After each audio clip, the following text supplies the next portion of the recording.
Lecture du livre de Néhémie. En ces jours-là, tout le peuple se rassembla comme un seul homme sur la place située devant la porte des eaux. On demanda au scribe Esdras d'apporter le livre de la loi de Moïse, que le Seigneur avait prescrite à Israël. Alors le prêtre Esdras apporta la loi en présence de l'assemblée, composée des hommes, des femmes, et de tous les enfants en âge de comprendre. C'était le premier jour du 7e mois. Esdras, tourné vers la place de la porte des eaux, fit la lecture dans le livre, depuis le lever du jour jusqu'à midi, en présence des hommes, des femmes, et de tous les enfants en âge de comprendre. Tout le peuple écoutait la lecture de la loi. Le scribe Esdras se tenait sur une tribune de bois, construite tout exprès. Esdras ouvrit le livre. Tout le peuple le voyait, car il dominait l'assemblée. Quand il ouvrit le livre, tout le monde se mit debout. Alors Esdras bénit le Seigneur, le Dieu très grand, et tout le peuple, levant les mains, répondit « Amen.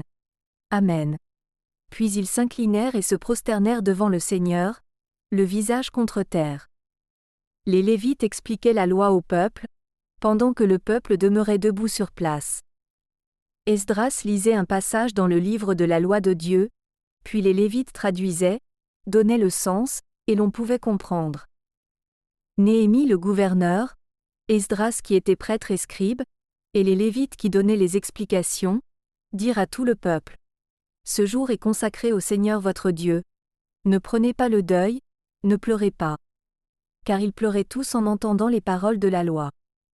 Esdras leur dit encore : Allez, mangez des viandes savoureuses, buvez des boissons aromatisées, et envoyez une part à celui qui n'a rien de prêt. Car ce jour est consacré à notre Dieu. Ne vous affligez pas. La joie du Seigneur est votre rempart. Les Lévites calmaient tout le peuple en disant : Cessez de pleurer, car ce jour est saint. Ne vous affligez pas.